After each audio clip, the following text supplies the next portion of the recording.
Hi friends, so welcome to this lesson.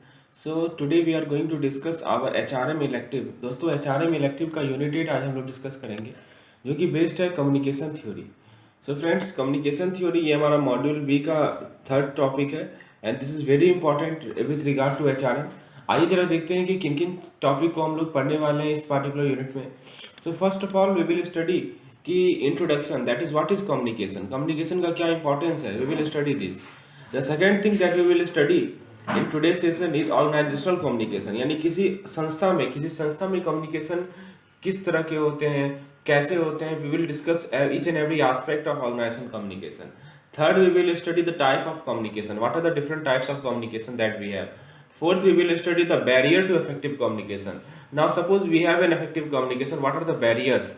Okay, what are the hindrances which affect the effective communication, and then we will study the step for effective communication. Effective communication का step क्या क्या है, और lastly we will see how HR and communications are correlated.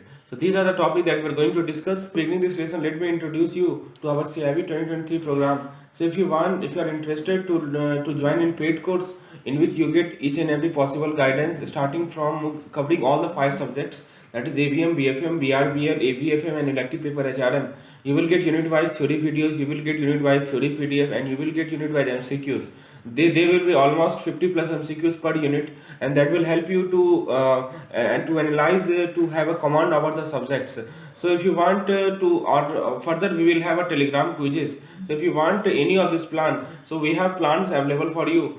So video plus PDF for each subject costs rupees 799, and for elective paper it costs rupees 449, and PDF it costs rupees 299, and for elective it costs rupees 199, and 20% off if all the subjects are bought together. So if you want to get more detail regarding this plan, if you want to get sample, so you can WhatsApp me on this number is shown on the screen, you can see. So you can WhatsApp me. So this is the number. Let me show you once more. This is the contact number.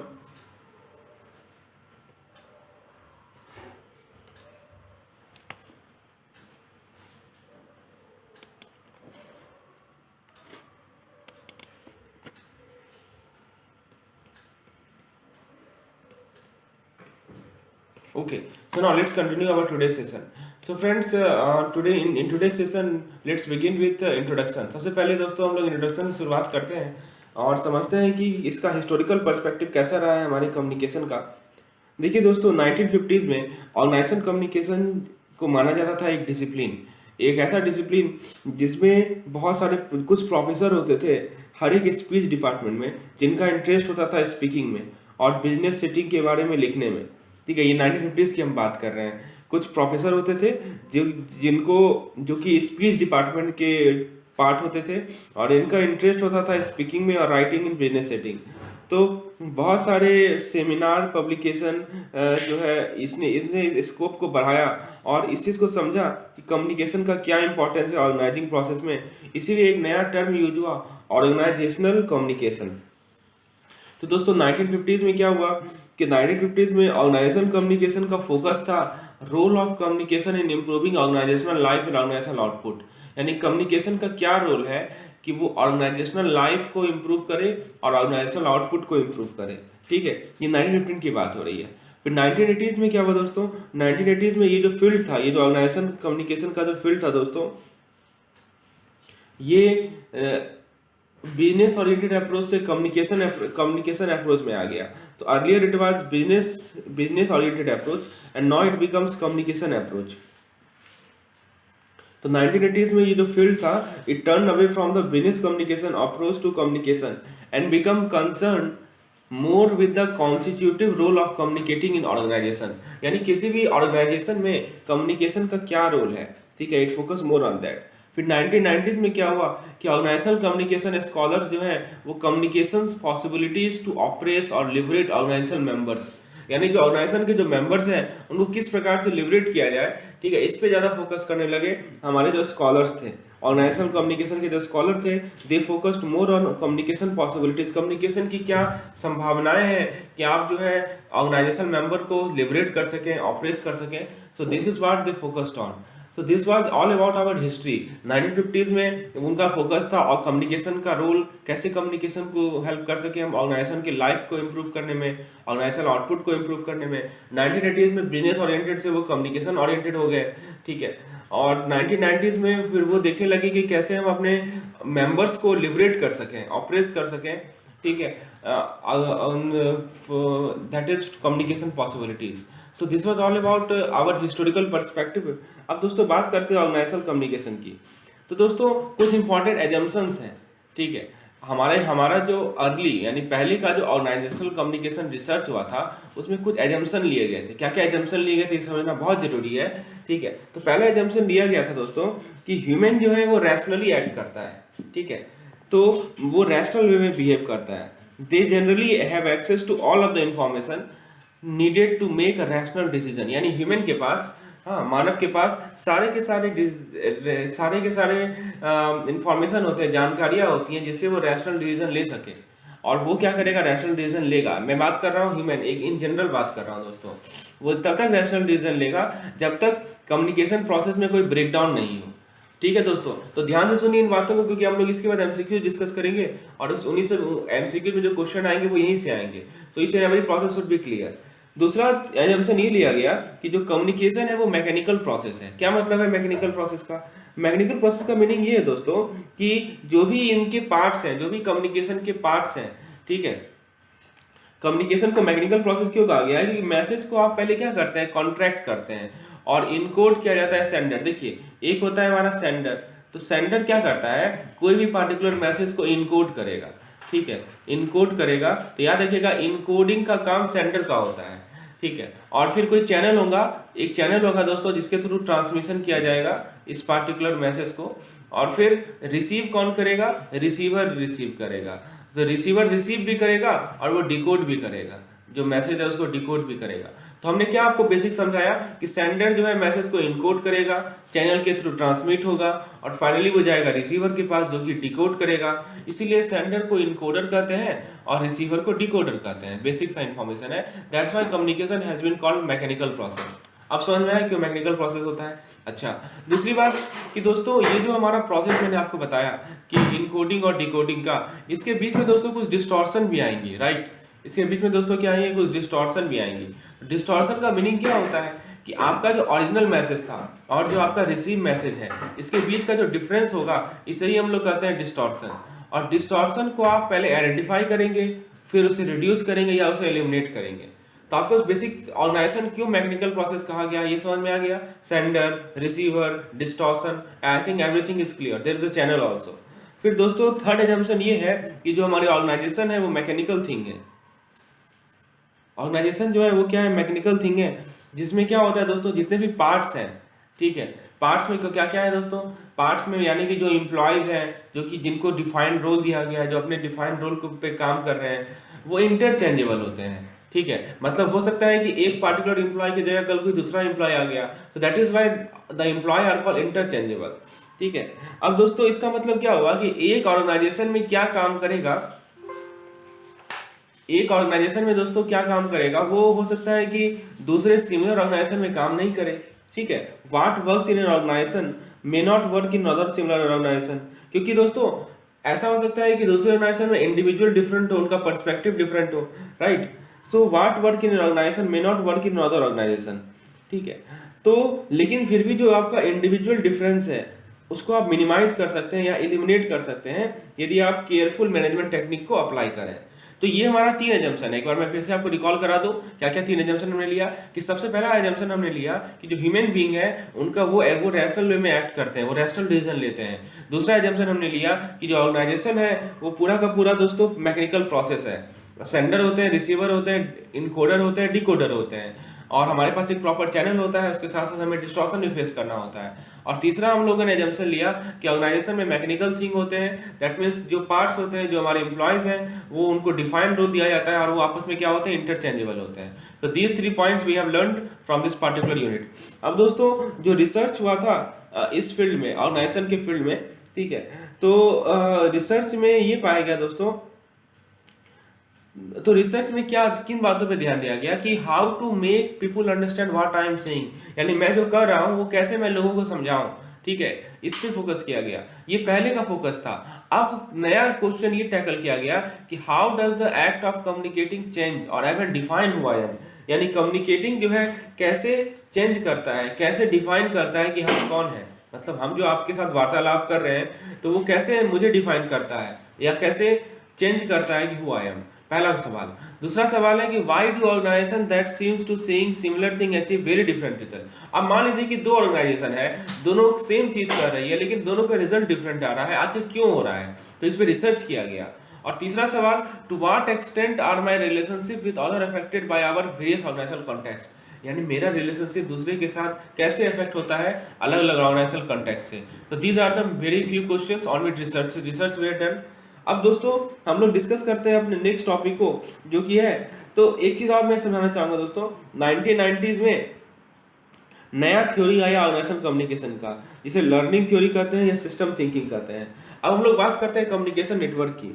तो पहली बात, network क्या होता है? Network एक दूसरा aspect है direction का और फ्लो ऑफ कम्युनिकेशन का। तो network is an network basically क्या है कि फ्लो ऑफ कम्युनिकेशन, कम्युनिकेशन किस तरह फ्लो कर रहा है, ठीक है, फ्लो ऑफ कम्युनिकेशन। तो दोस्तों कुछ हमारे रिसर्चर हैं, उन्होंने बताया कि जो कम्युनिकेशन पैटर्न है या जो कम्युनिकेशन नेटवर्क है वो ग्रुप को इन्फ्लुएंस करता है। वो किसको इन्फ्लुएंस करता है? ग्रुप को इन्फ्लुएंस करता है बहुत तरीके से। आप कैसे इन्फ्लुएंस करता है मैं आपको बताता हूँ, ठीक है।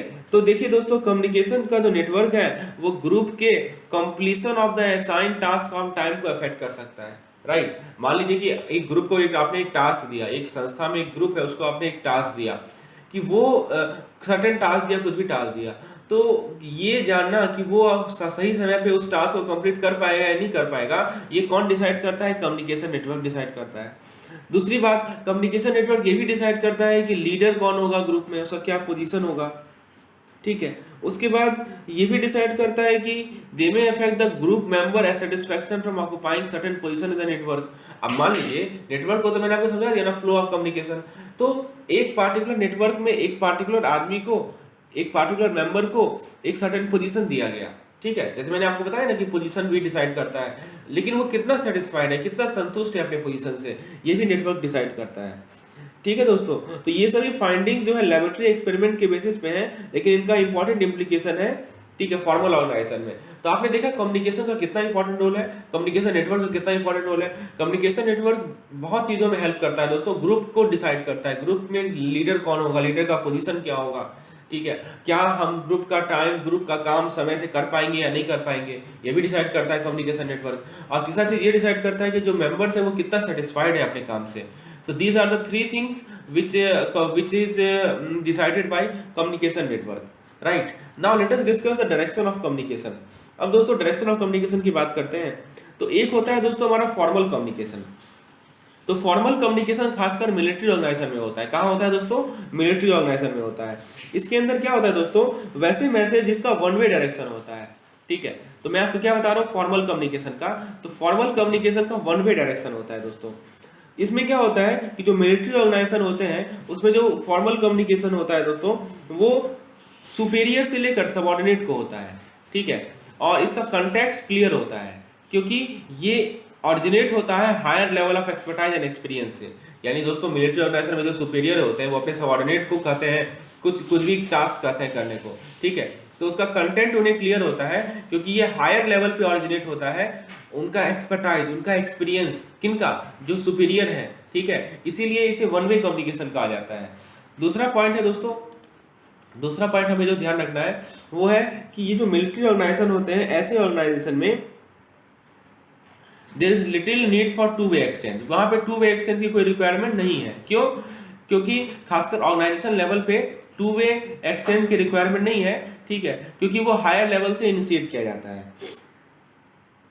तो हम लोग बात करें दोस्तों मिलिट्री ऑर्गेनाइजेशन की, मिलिट्री ऑर्गेनाइजेशन में एक एजम्पशन होता है कि सुपीरियर जो है वही रिस्पॉन्सिबल है अपने कम्युनिकेशन को क्लियर रखने में और अंडरस्टैंडेबल रखने में अपने सबऑर्डिनेट को। इस तरह के ऑर्गेनाइजेशन ये एज्यूम करते हैं कि टू वे एक्सचेंज की हमारे पास कोई जरूरत नहीं है, क्योंकि सुपेरियर के पास जो मैसेज रहेगा वो ज़्यादा इंपॉर्टेंट है एज कम्पेयर टू सबऑर्डिनेट। यानी ये माना जाता है कि जो हमारे सुपेरियर है उनका जो जानकारी है वो ज़्यादा इंपॉर्टेंट है, सबऑर्डिनेट का जानकारी इंपॉर्टेंट नहीं है। दोस्तों हम लोग बात कर रहे हैं मिलिट्री ऑर्गेनाइजेशन की, ठीक है। अब दोस्तों ये पॉइंट को ध्यान रखना है। और message from superior are consider to be more important. और दूसरी बात दोस्तों, जूनियर शुड बी सीन। इनका क्या मानना है कि junior should be seen not be heard, मतलब जूनियर को केवल सुनना है और उनका बात नहीं सुनना है, राइट। तो ये इनका कहना है। तो ये है हमारा one way flow of communication. तो बहुत सारे फॉर्मल ऑर्गेनाइजेशन में भी एग्जिस्ट करता है आउटसाइड ऑफ मिलिट्री, ऐसा नहीं खाली मिलिट्री में ही आता है वन वे, कुछ और कुछ और भी ऑर्गेनाइजेशन है जहाँ पे one way flow of communication काम करता है, ठीक है दोस्तों।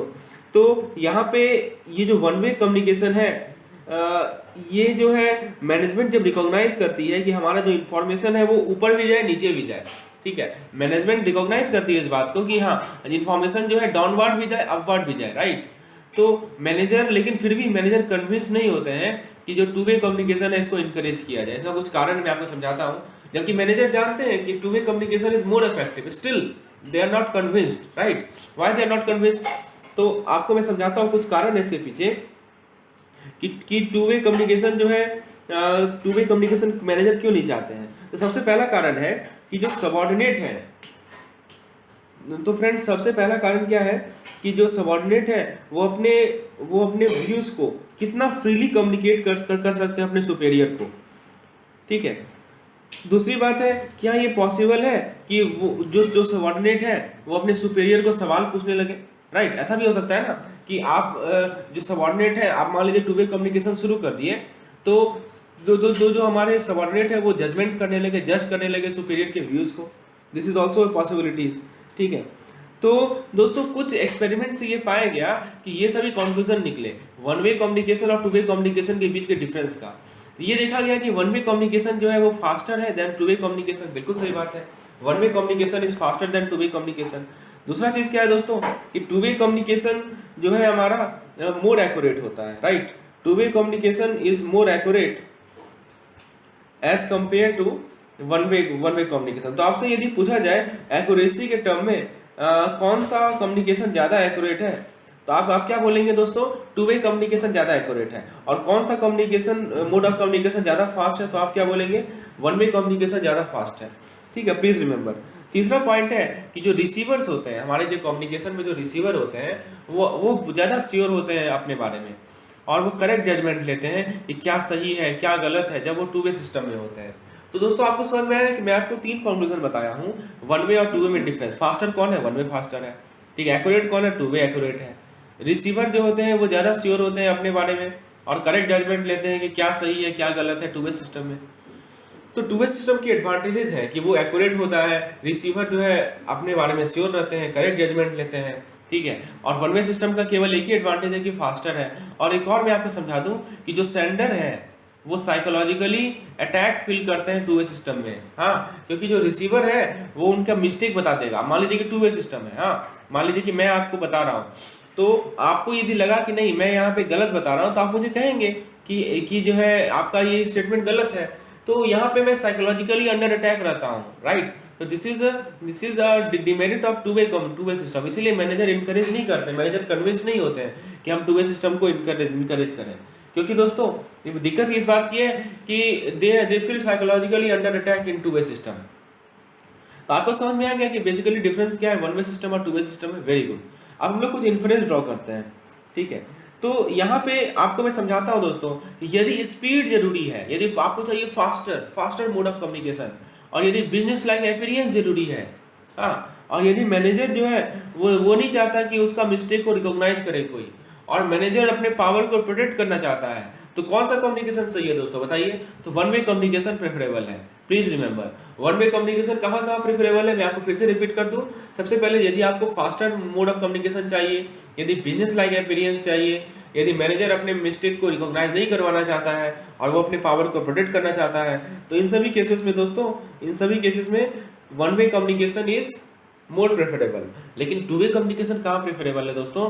कि जब मैनेजर अपने मैसेज को अक्रॉस रखना चाहता है या वो कंसर्न है अपने रिसीवर की फीलिंग के बारे में, कहीं ऐसा तो नहीं कि मेरे मैसेज से रिसीवर का फीलिंग हर्ट होगा। If he is concern right like this, और वो ये भी फील करता है कि हम अपने रिसीवर को भी पार्टिसिपेट करवाएं इस कम्युनिकेशन में और उनका भी कंट्रीब्यूशन लें, तो वहाँ पे टू वे कम्युनिकेशन बेटर है। तो डिपेंड ऑन द सिचुएशन, कैसा सिचुएशन आपको चाहिए, इसके अकॉर्डिंगली हम लोग अपने कम्युनिकेशन के टाइप को यूज करते हैं। जहाँ स्पीड की रिक्वायरमेंट है, जहाँ पे बिजनेस लाइक एक्सपीरियंस चाहिए, जहाँ पे मैनेजर अपने मिस्टेक को रिकॉग्नाइज नहीं करवाना चाहता है, जहाँ पे अपने पावर को प्रोटेक्ट करना चाहता है, वहाँ पे वन वे कम्युनिकेशन होगा। और जहाँ पे मैनेजर चाहता है कि नहीं, हम वो मैनेजर जो है he is concern about the receiver's feelings, okay, he considered that the receiver should also participate and contribute, so here two way communication is better. Okay, so I think the concept is clear now. यहाँ तक मैंने आपको one way two way में difference बता दिया और कहाँ पे किस कम्युनिकेशन को यूज किया जाए ये भी मैंने आपको समझा दिया। ठीक है, चलिए। तो फ्रेंड्स इसमें एक और बात है कि कोई भी इवेंट हो, चाहे वन वे हो या टू वे हो, कम्युनिकेशन डिपेंड करता है कि रिसीवर उसको कैसे परसीव कर रहा है। तो टू वे कम्युनिकेशन में हो सकता है कि आप मिस परसेप्शन को करेक्ट कर सकें, राइट। टू वे कम्युनिकेशन में पॉसिबल है ना कि आपका जो मिस परसेप्शन है वो सही हो जाए। ठीक है, तो the impact of receiving the communication depends on expectation of the recipient. चलिए दोस्तों, तो आपको मैंने बेसिक से समझा दिया। अब हम लोग टाइप्स ऑफ कम्युनिकेशन को देखते हैं। तो दोस्तों कम्युनिकेशन में सबसे पहला टाइप है इंटरपर्सनल कम्युनिकेशन। क्या है दोस्तों? Interpersonal communication. तो जो face to face interpersonal communication दो इंडिविजुअल के बीच में, ये बहुत सारा फॉर्म ले सकता है, इट में टेक्स वेरियस फॉर्म। ठीक है, तो दोस्तों ये जो हमारा इंटरपर्सनल कम्युनिकेशन है वो कौन कौन सा फॉर्म ले सकता है वो मैं आपको बताता हूँ। तो मैसेज हो सकता है कि वर्बल हो, इसको आप वर्ड में एक्सप्रेस कर सकते हैं, या ये हो सकता है कि मैसेज में कोई वर्ड ही नहीं हो, कोई वर्ड ही इन्वॉल्व नहीं हो, केवल जेस्चर हो, राइट, फेशियल एक्सप्रेशन हो, कुछ पोस्चर हो, बॉडी लैंग्वेज हो। तो मैसेज दोनों तरह का हो सकता है, इट में भी वर्बल और इट में भी नॉन वर्बल। अब नॉन वर्बल में क्या होगा? जेस्चर हो सकता है। ठीक है, सो इट में कंसिस्ट ऑफ जेस्चर, इट में consist of facial expression. Okay, so there are two type of message, verbal and non verbal. और नॉन वर्बल में आपको समझा दिया। तो नॉन वर्बल ऐसा भी होता है कि साइलेंस से हो, साइलेंस से स्टेम हो। तो दोस्तों नॉन वर्बल जो कंटेंट होता है वो हमेशा अपने साथ वर्बल कंटेंट ऑफ मैसेज रखता है, इट ऑलवेज अकम्पनी। खासकर ये फेस टू फेस कम्युनिकेशन में ज़्यादा क्लियर होता है। तो फ्रेंड्स जो मैसेज आप टेलीफोन से कन्वे करते हैं तो उस केस में एक मैसेंजर होता है या एक लेटर होता है, या द सिचुएशन और context in which the message is send become part of a non verbal content. अब मान लीजिए कि आप फोन से किसी के साथ बात कर रहे हैं, तो जो मैसेंजर है, जो लेटर है, जो सिचुएशन है या जिस कॉन्टेक्स्ट में आप मैसेज भेज रहे हैं वही उसके नॉन वर्बल कंटेंट का पार्ट हो जाता है। Okay, so this is all about interpersonal communication. आपको मैं एग्जांपल से समझाता हूँ कि जैसे मान लीजिए कि कोई पार्टिकुलर कंपनी है, वो अपना पैसा कंटिन्यूसली लूज कर रही है किसी भी चीज़ में। ठीक है, तो वो एक सप्लायर को दोस्तों एक लेटर देती है, वो एक सप्लायर को दोस्तों एक लेटर देती है जिसमें मैसेज लिखा होता है कंसिडरेबल फाइनेंशियल डिफिकल्टीज। तो कोई कंपनी है वो लगातार पैसा लूज कर रही है, तो वो उसने क्या किया, एक लेटर लिखा अपने सप्लायर को जिसमें लिखा कि मैं अपने फाइनेंशियल डिफिकल्टीज को उसने डिस्क्राइब किया।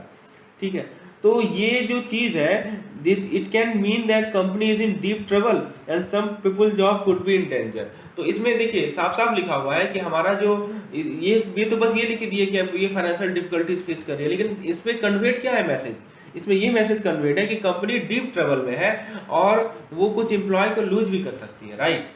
सो कुछ चीज़ ऐसे होते हैं दोस्तों जो कि इम्प्लिसिट होते हैं, जो चीज़ उसने लेटर में लिख के दिया है उसमें ये इम्प्लिसिट है। तो अब हम लोग बात करते हैं इंटरपर्सनल कम्युनिकेशन। तो हम लोग समझा दिया, दोनों तरीके से हो सकते हैं, वर्बल हो सकते हैं, नॉन वर्बल हो सकते हैं। अब थोड़ा हम लोग डिटेल में बात करते हैं वर्बल कम्युनिकेशन का। तो वर्बल कम्युनिकेशन जो है वो जो किया जाता है वो वर्ड के माध्यम से किया जाता है, इसको लिखित रूप में किया जाता है, मेल के माध्यम से, राइटिंग में किया जाता है। ठीक है, और इसके अपोजिट जो हमारा नॉन वर्बल कम्युनिकेशन होता है उसमें बॉडी लैंग्वेज एक बहुत इंपॉर्टेंट रोल प्ले करता है, राइट। तो आपको पता ही है कि लोग जो है can also communicate without words. हाँ, तो वी आर सोशल बींग्स, जैसे हम दूसरे के कांटेक्ट में आते हैं तो हम कम्युनिकेट कर रहे होते हैं। तो उसके लिए हम लोग क्या क्या करते हैं, तो उसके लिए हम लोग क्या क्या करते हैं दोस्तों, कम्युनिकेट करने के लिए हम लोग स्पोकन या रिटन लैंग्वेज को यूज करते हैं जिससे हम लोग मैसेज को क्लियर रखते हैं। ठीक है, तो आप कभी कभी हम लोग बिना वर्ड का भी कम्युनिकेट करते हैं। तो दोस्तों ये जो बिना वर्ड का कम्युनिकेशन है ये बताता है कि लोगों के बीच में रिलेशनशिप कैसा है। ठीक है, तो फ्रेंड्स अब मैं आपको बताता हूँ कि people can also communicate without word. लोग बिना वर्ड्स का भी कम्युनिकेट करते हैं। और the communication about this non spoken, इसको हम लोग नॉन स्पोकन कम्युनिकेशन कहते हैं, जो कि लोगों के बीच के रिलेशनशिप को भी बताता है, और इसे हम लोग मेटा कम्युनिकेशन कहते हैं। दोस्तों क्या मीनिंग क्या होता है कि जो हमारा नॉन स्पोकन कम्युनिकेशन है, इससे हमको पता चलता है कि लोगों के बीच का रिलेशनशिप कैसा है, इसे हम लोग मेटा कम्युनिकेशन कहते हैं। तो फ्रेंड्स, जब भी हम लोग दूसरे पर्सन के साथ कनेक्ट करते हैं तो हमें ये क्लियर रखना पड़ता है कि हमारा स्पोकन मैसेज का कंटेंट कैसे इंटरप्रेट किया जाएगा, right. So whenever we connect with a person, we have to also to make it clear to each other how the content of a spoken message needed to be interpreted. जो हम वार्तालाप कर रहे हैं उसको कैसे इंटरप्रेट किया जाएगा। तो यदि हम चाहते हैं कि अपना वर्ड जो है उसको उसका मीनिंग क्लियर हो, तो हम लोग बॉडी लैंग्वेज का यूज करते हैं। तो बॉडी लैंग्वेज एक ऐसा लैंग्वेज है जिसमें बिना वर्ड का यूज किए, बिना स्पोकन वर्ड का यूज किए, और this is a part of non verbal communication. तो बॉडी लैंग्वेज किसका पार्ट है? नॉन वर्बल कम्युनिकेशन का पार्ट है। तो फ्रेंड्स, आज के इस वीडियो को हम लोग यहीं पे समाप्त करते हैं। एक बार क्विकली रिकॉल कर लेते हैं, जैसा कि हम लोग हर एक वीडियो में करते हैं दोस्तों। Quick revision is very important and the rest part we will study in the next video. आइए देखते हैं क्या क्या पॉइंट हमने डिस्कशन किए। हमने सबसे पहले इंट्रोडक्शन देखे, फिर ऑर्गेनाइजेशनल कम्युनिकेशन को देखे, फिर टाइप्स ऑफ कम्युनिकेशन को देखे, और बाकी 3 जो टॉपिक है वो हम लोग नेक्स्ट वीडियो में देखेंगे। अब देखिए दोस्तों, एक बार मैं आपको क्विकली रिकॉल कर दूं। मैंने आपको हिस्ट्री में बताया कि 1950s में जो हमारा ऑर्गेनाइजेशनल कम्युनिकेशन था उसका मेन फोकस था कि क्या कम्युनिकेशन का रोल है जिससे हम लोग ऑर्गेनाइजेशन की लाइफ और आउटपुट को बढ़ा सकें। 1980s में ये शिफ्ट हो गया बिजनेस ओरिएंटेड से कम्युनिकेशन ओरिएंटेड, और 1990s में जो स्कॉलर्स थे वो ज़्यादा फोकस किए कम्युनिकेशन पॉसिबिलिटीज टू ऑपरेट और लिबरेट ऑर्गेनाइजेशन मेंबर्स। तो ये आप देख सकते हैं कैसे कैसे शिफ्टिंग हुआ हमारे हिस्ट्री में। उसके बाद दोस्तों हम लोग बात करते हैं ऑर्गेनाइजेशनल कम्युनिकेशन के बारे में। मैंने आपको बताया था 4 एजम्पशन के बारे में। पहला एजम्पशन क्या बताया कि लोग रैशनल वे में बिहेव करते हैं। दूसरा क्या बताया आपको कि कम्युनिकेशन को माना जाता है एक मैकेनिकल प्रोसेस, इसमें एक सेंडर होता है, इसमें एक रिसीवर होता है, बीच में हमारा चैनल होता है, और इसमें दोस्तों जो डिस्टॉर्शन होते हैं उसे हम लोग रिमूव करते हैं। ठीक है, जो भी हमारे डिस्टॉर्शन होते हैं दोस्तों, उसे हम लोग क्या करते हैं, उसे हम लोग आइडेंटिफाई करते हैं और उसको रिड्यूस करते हैं या पूरा का पूरा एलिमिनेट ही कर देते हैं। फिर मैंने आपको बताया कि ऑर्गेनाइजेशन एक मैकेनिकल थिंग होता है, राइट। उसके बाद दोस्तों मैंने आपको बताया कि जो रिसर्चर्स हैं इस ऑर्गेनाइजेशन, इस हमारे कम्युनिकेशन के फील्ड में, ठीक है, तो उनकी क्या क्या राय थी। तो आपको मैंने बताया कम्युनिकेशन नेटवर्क के बारे में। कम्युनिकेशन नेटवर्क का क्या रोल है ग्रुप में, ग्रुप फॉर्मेशन में, group completion, group task complete कर रही है नहीं कर रही है, लीडर का पोजीशन क्या है ग्रुप में, ठीक है, ग्रुप मेंबर के सेटिस्फैक्शन को अफेक्ट करता है ये नेटवर्क। तो ये सभी चीज़ें हम लोगों ने कम्युनिकेशन नेटवर्क में पढ़ी। फिर हम लोगों ने देखा कि कम्युनिकेशन का डायरेक्शन कैसा होता है। एक हमारा फॉर्मल कम्युनिकेशन होता है। मैंने आपको बताया मिलिट्री ऑर्गेनाइजेशन में जो फॉर्मल कम्युनिकेशन होता है वो सुपीरियर से लेके सबऑर्डिनेट तक होता है, ठीक है। और फिर इसे हम लोग one way flow of communication कहते हैं। और one way flow of communication में दोस्तों फास्टर होता है, ये लेस एक्यूरेट होता है one way flow of communication. और जो अपना टू वे होता है दोस्तों, उसमें रिसीवर जो है अपने रिसीवर जो है वो जजमेंट भी ले सकता है सेंडर के बारे में कि कितना सही है कितना गलत है। फिर दोस्तों सेंडर जो है वो साइकोलॉजिकली अटैक फील करता है किस केस में, टू वे सिस्टम में, ठीक है। तो जहाँ पे स्पीड जरूरी है, जहाँ पे बिजनेस लाइक एक्सपीरियंस जरूरी है, जहाँ पे मैनेजर अपने मिस्टेक को रिकॉग्नाइज नहीं करवाना चाहता है, जहाँ पे वो अपने पावर को प्रोटेक्ट करना चाहता है, वहाँ पे वन वे सिस्टम ज़्यादा प्रेफरेबल है। और जहाँ पे मैनेजर अपने मैसेज को क्रॉस रखना चाहता है, जहाँ पे वो अपनी रिसीवर फीलिंग के बारे में कंसर्न है, जहाँ पे वो पार्टिसिपेट करता है और कंट्रीब्यूट करता है, वहाँ टू वे सिस्टम बेटर है। ये सब मैंने आपको बताया। फिर मैंने आपको साथ डिस्कस किया दोस्तों इंटरपर्सनल कम्युनिकेशन के बारे में, यानी फेस टू फेस कम्युनिकेशन जिसे करते हैं। तो वर्बल हो सकता है या पोस्चर के द्वारा, बॉडी लैंग्वेज के द्वारा हो सकता है, either it can be verbal or it can be non verbal, ठीक है। फिर मैंने आपको समझाया कि वर्बल का क्या इंपॉर्टेंस है, नॉन वर्बल का क्या इंपॉर्टेंस है। वर्बल कम्युनिकेशन जो है या तो आप वर्ड के द्वारा या आप मेल के द्वारा या आप राइटिंग के द्वारा करते हैं, ठीक है। फिर मैंने आपको बताया मेटा कम्युनिकेशन। मेटा कम्युनिकेशन वैसा कम्युनिकेशन होता है जो कि लोगों के बीच के रिलेशनशिप को बताता है, ठीक है। फिर नॉन वर्बल कम्युनिकेशन में आपको बॉडी लैंग्वेज के बारे में समझाया। अब दोस्तों नेक्स्ट वीडियो में हम लोग बॉडी लैंग्वेज की इंपॉर्टेंस को देखेंगे। So hopefully you have like this lesson, you have enjoyed the session. If you want such session for all the videos, if you want videos, PDF and any type of content, any type of help regarding CIV, kindly WhatsApp me on this number. I will provide you the entire important content. Thank you.